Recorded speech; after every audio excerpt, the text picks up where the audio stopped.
Alright, thank you Nithsdale Hotel. That was my room right up there. Had a lovely night of sleep.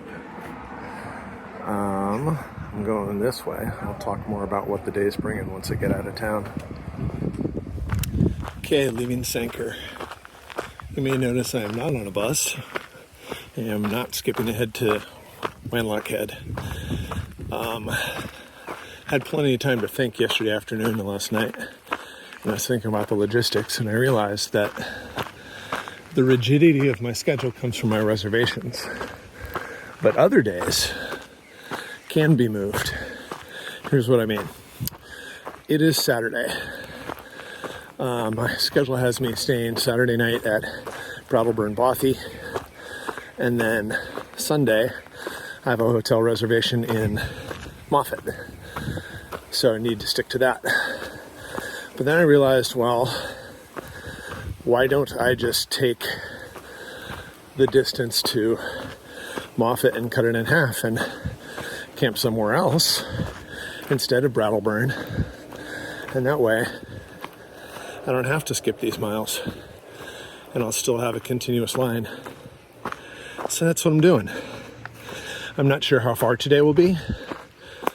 I'm gonna go 2 7-mile chunks and then see what things look like, and that'll leave me a medium-sized day into Moffat the next day. It's blustery. Looks like it might rain. I don't think it's supposed to rain like all day kind of rain, but it might rain. Hello, cow. Onward.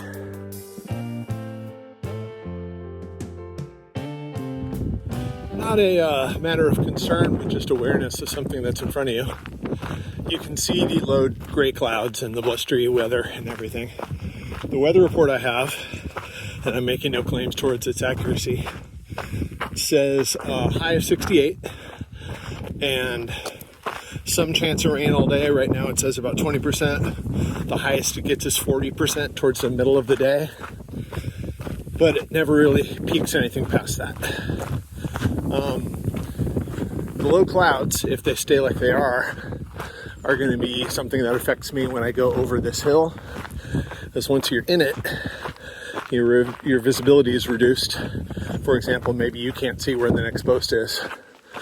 So what I'm looking for is a footpath that is easy enough to follow, and signposts that are close enough to see in inclement weather, and enough lack of precipitation that I can check my phone occasionally to make sure things are going as they should. Until then, the street is narrow.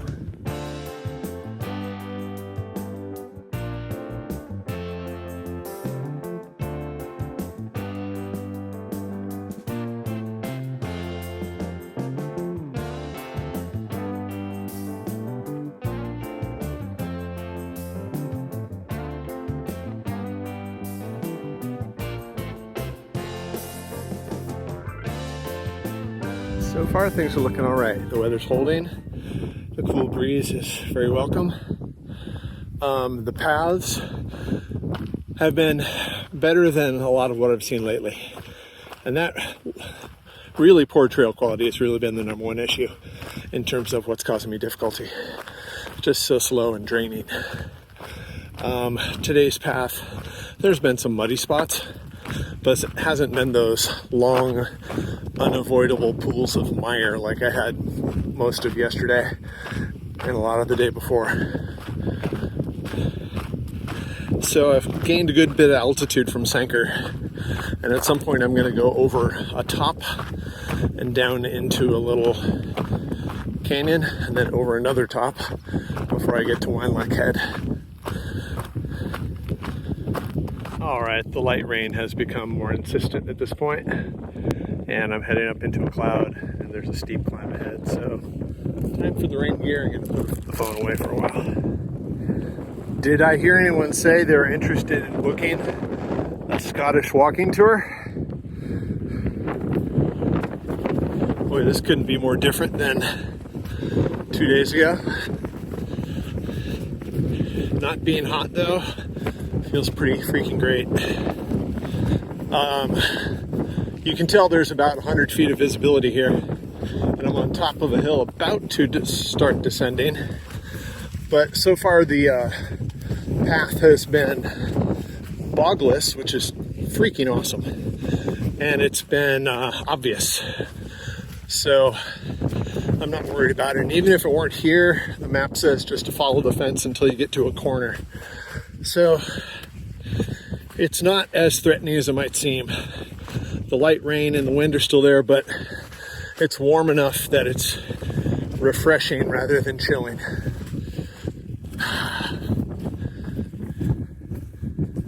Well, all of a sudden the mist parted a little bit. Sheep are happy to see me. And this place up ahead of me is called Cogshead.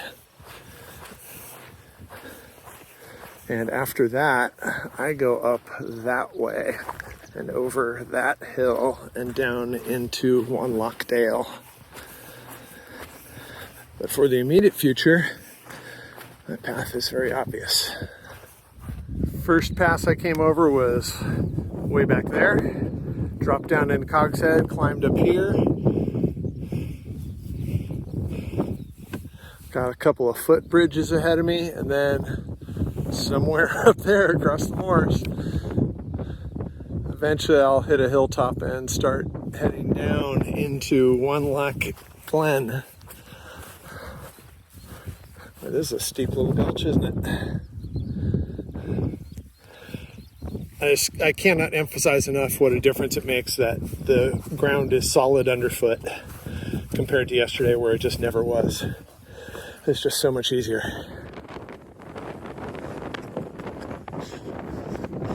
Approaching the top of the second climb of the day. With the mist whipping across me. The skylark song in my ears. Solid ground beneath my feet. Just past that post up there in the distance is where it starts to go down into the next glen. I definitely could not have done this yesterday, so staying in Sanquhar was definitely the right decision. I did not have this in the tank. I'm guessing that I've done 1,500 feet of climbing since leaving Sanquhar.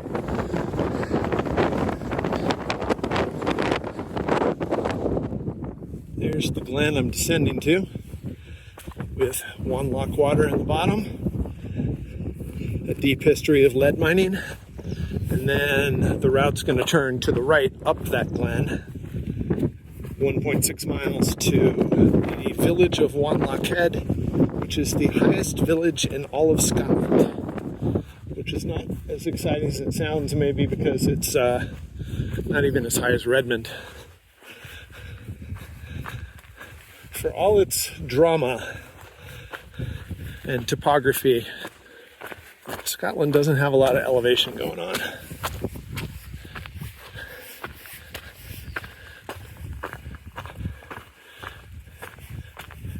It does make up for it in other ways, though. Good view up the glen with Wanlock Head in the distance, and close at hand evidence of the area's lead mining past. Once I get down to that footbridge and cross it, I just follow that track up into the village pretty much.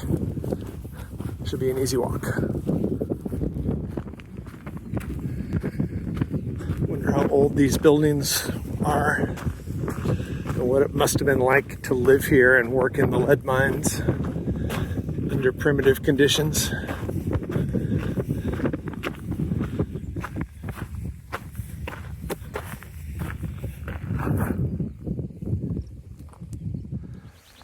Massive pile of mine tailings over there across the dale. And beautiful old cemetery.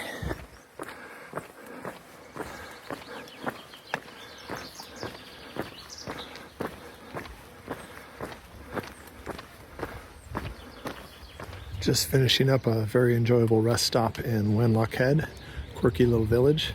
It's a bit more alive than usual because there's a heavy metal festival here this weekend. So there's all sorts of hard rock type people going around. It was kind of fun. I had a long lunch break in the tea room here, and I was invited to share a table with some of those folks, and they chatted me up, and that was very nice because it's been kind of lonely on the trip. There's really no other hikers, so just being able to talk to somebody was kind of nice. Next, I'm going this way, and eventually way up there. And the weather's still dodgy, but if it doesn't get any worse than it's been, I'm gonna be fine. Well, climbing out of Wenlock Head, it doesn't waste any time getting to climbing. That was such a lovely stop there. That was really nice. Here's where I'm going, into the weather, and to the highest point on this route, about 2,300 feet, which I know is funny as hell. The highest point on this wild windswept route is lower than Redmond. And no, it's not all going to be like this.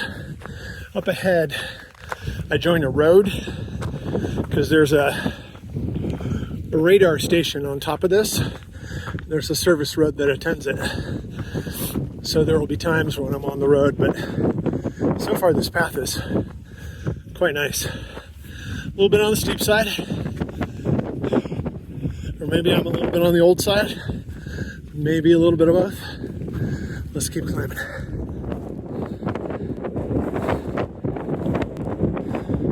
If it wasn't apparent from the video,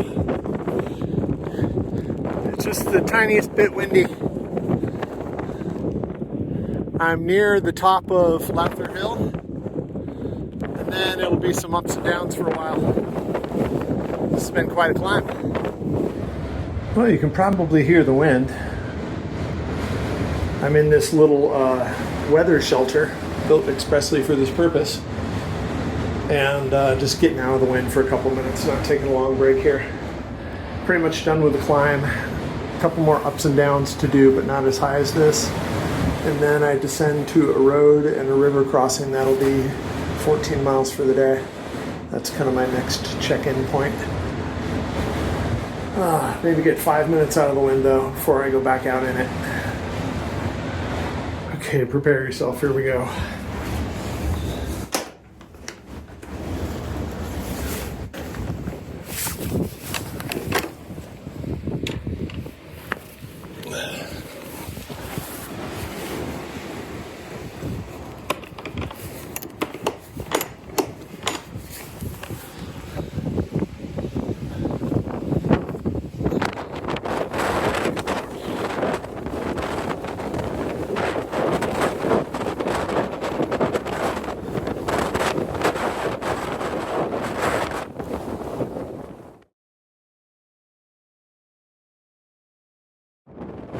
This is it, officially the highest point on the southern Upland.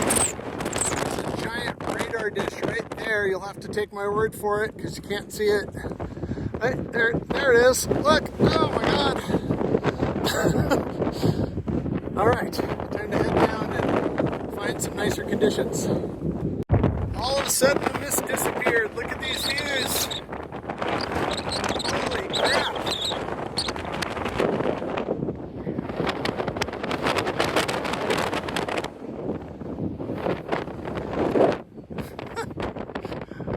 30 seconds ago, I couldn't even see that.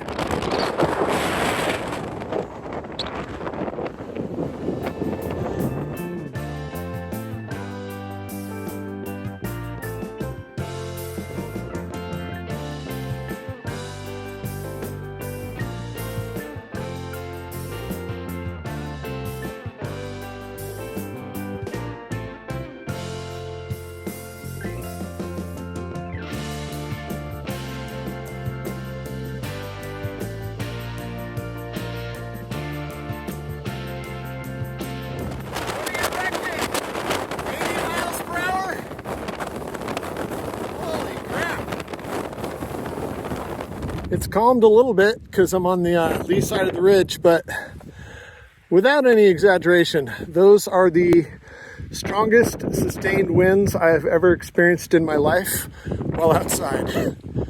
Holy crap. There was like a mile there where it was just pegged at 70 with gusts up to 80. Like where I have my trekking poles dug into the ground and I'm standing still to keep from being blown over.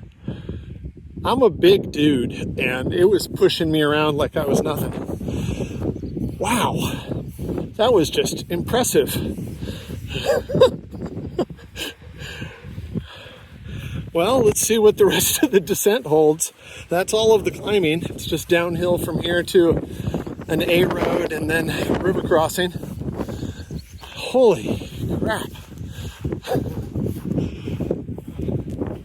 I was wrong. There's one more climb, at least in this section. So steep descent down to that cleft and then up that next hill. And then that's the last one. Just to give you an idea of the steepness of this last climb. So looking out straight ahead. Still looking straight ahead. Feel the burn, baby.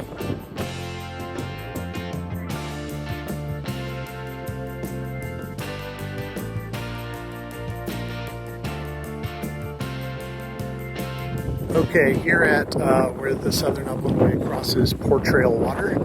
Really, really lovely place. Somebody's already wild camped over there. And that's a really good spot because the grass is short and it's kind of a gravel bar. Everything else is really, really thick grass or not flat or both. And the fact that the wind is still whipping at a constant 35-40 makes me not really want to camp in the open. And camping behind the trees, well, there's no flat ground anywhere around them. And I'm not anxious to camp on the downwind side of the tree when it's really windy. So this trail goes into the forest following a little burn, and in a short while it joins a track. I'm hoping that there will be something like on the side of the track where I can just put a tent down and it'll be a little more sheltered. Plus, I don't really want to harsh that guy's mellow by camping right near them. They come out to this wild place of Scotland and put their tent down, and some jackass American comes down and camps right near them. So I feel better about moving on. Lovely spot though. Would be an amazing wild camp in better conditions. So onward. I'm at 14.4 miles right now. I'm feeling pretty good considering what kind of trail we've had today with the amount of climbing and descending. So going another couple of miles isn't going to be too big of an issue, and the trail ahead is going to be simple. Well, this is a lovely forest. It feels much more natural than a lot of the plantations that I've gone through, which many of them are not in good condition. They're all the same kind of tree. They're not all healthy. And they're just going to get cut down anyway. So this has a more natural woodland feel to it. But so far, there hasn't been anything flat. But what do we have right up here?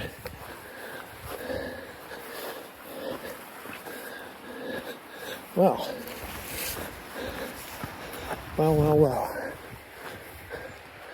There's a road.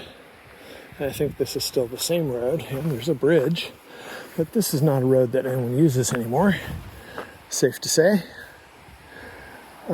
This might be my campsite, somewhere in this clearing up here. All right. I'm going to investigate around and see what I can do with this. The tent is up in a relatively flat place and a relatively sheltered place, considering it's quite windy everywhere else. This is a fire break. It appears like it used to be a road, but it shows on the map as a fire break. They build these into the plantations for, obvious reasons. No one's driven down this for a very long time. Goes that direction as well. And it was the only flat ground anywhere around. So I'm taking it, and when I need water, there's a burn right down there. So it seems like it's going to be a really good campsite. And this leaves me, I don't know how many miles tomorrow, but more than it was going to be if I had done that other part yesterday. But that's okay. It's going to be like 15 or 16 maybe. Really liked the trail conditions today. You notice how nice my socks look because I didn't have to wade through calf deep mud all day long. It's kind of nice. I could get used to that. Yeah, I'm just getting ready to make myself some dinner. I'm not sure where I'm going to light up the stove because there's lots of vegetation, but I'll find a bare spot somewhere. And I'm going to stuff my face and just get in the tent. I have a feeling I'm going to sleep pretty solidly tonight. And there's already midges, so there's not much reason to be outside. You know, doing this kind of trip is a study in contrasts.